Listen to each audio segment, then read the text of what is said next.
In this video, we're going to talk about weight doping. I know weight doping sounds like a negative term, but it can be used quite constructively within the Zwift world.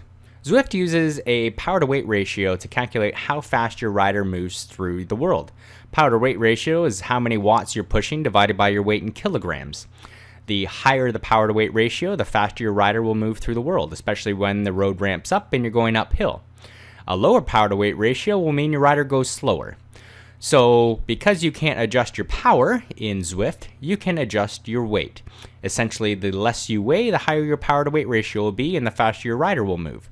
The higher the weight, the slower your rider will move through the world and the lower your power to weight ratio will be.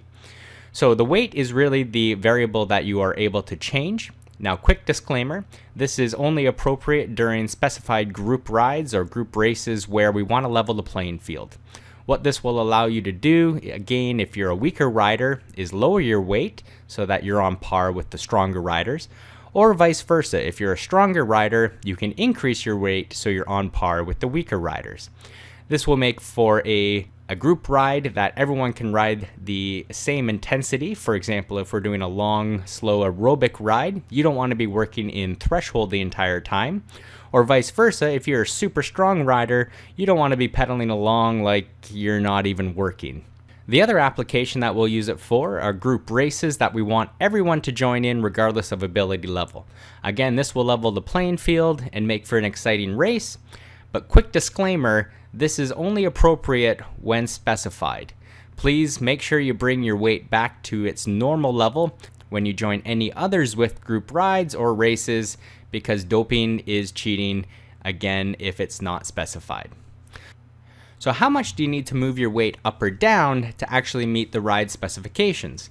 After realizing this is not a simple calculation, I developed a tool to help you calculate this as easy as possible. So to make this calculation, you will need 5 pieces of information, 2 pieces of which you determine, and 3 pieces in which I prescribe in the workout. So first, you need to know your weight in pounds. I'm going to use my metrics for now. I currently weigh about 165, and that will convert my weight to kilograms. Now, if you know your weight in kilograms, unfortunately, you're going to have to multiply it by 2.2 and enter your weight in pounds to get your kilograms. I'm sorry that's backwards, but most of us know our weight in pounds as opposed to kilograms. Sorry, metric system people. I know, it's not right. Anyway, your current FTP is the other piece of information you need to know. If you know it in watts, you're going to input it here. If you don't know your current FTP, there is a built-in FTP test in Zwift. If you don't have power on your bike, it will estimate your power based on speed and cadence. So I'd recommend hitting up one of those FTP tests, and you can input the result here. So I did one the other day, and my FTP was 307 watts. So once I enter my FTP, as you can see, all my training zones by watts are now populated in all the columns. Step 3 is the last piece of information that we require. This is provided in the ride details. So what is the low end power to weight ratio and what is the high end power to weight ratio? If we were doing a long, slow aerobic ride like I've put out before, I have indicated that we're going to be riding 2.2 watts per kilogram to 3.0 watts per kilogram. So for example, if that was the range that you can expect to ride in, I will also include the training zone that we should be riding in. So if it's a long, slow aerobic ride, we're going to ride in the low aerobic end. So now all I need to do is scroll down. I can see that in my low aerobic, which matches the low aerobic intensity of the ride, currently, if I left my weight at 165, I would ride at 2.3 to 3.1 watts per kilogram.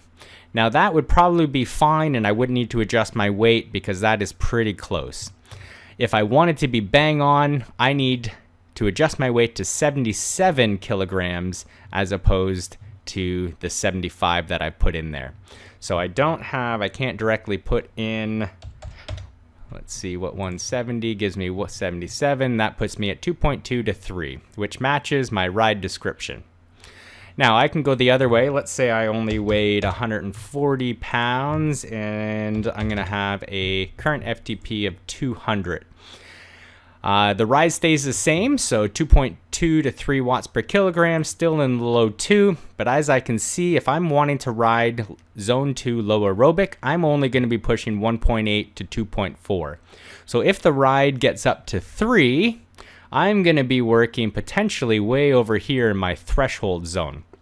So to handicap myself, my new power or my new weight is going to be 50 kilograms as opposed to 64. Now again, this is where I need to do some quick math, but in Zwift, you would go and adjust your weight to 50.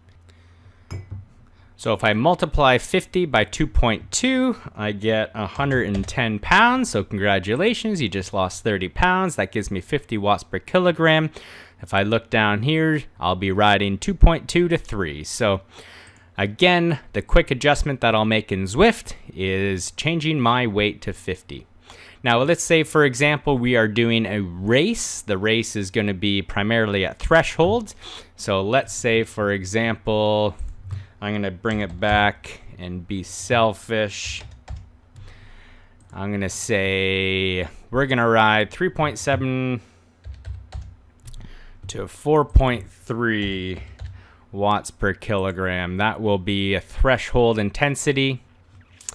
If, for example, you only weigh, I'll say 130 and your FTP is now down to 150, if you want to ride 3.7 to 4.3, you can see you are going to be pretty much riding your maximum intensity.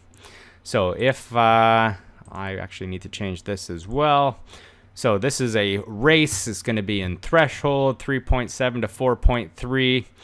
We want threshold here. So your new weight is going to be 37 kilograms. 37 times 2.2 to get you in pounds is going to be 81.4. I'll just put in 81. But again, just to do a double check here, 37 is the kilograms that you're going to enter into Zwift. And that again puts you here at threshold 3.7 to 4.3, which matches the ride range. So that's your quick weight change tool. Again, only use it for prescribed rides, some of our group rides and some of our races. Other than that, make sure that you're always riding at your appropriate weight and power, and no one will ever accuse you of cheating. So the last question is, where do you actually go in Zwift to change your weight? While you're riding around, you can easily go to menu, click on this button here, which will change your settings, and then you can just adjust your weight from 74 to, let's say, 84. I had a big dinner and lots of beers. So that will adjust my power to weight ratio down, which will slow me down, and I am all set to go, and away I go with my new weight. Again, I can go the other way as well, so totally up to you. Let's say now I only weigh 64, now I'll go faster in the world.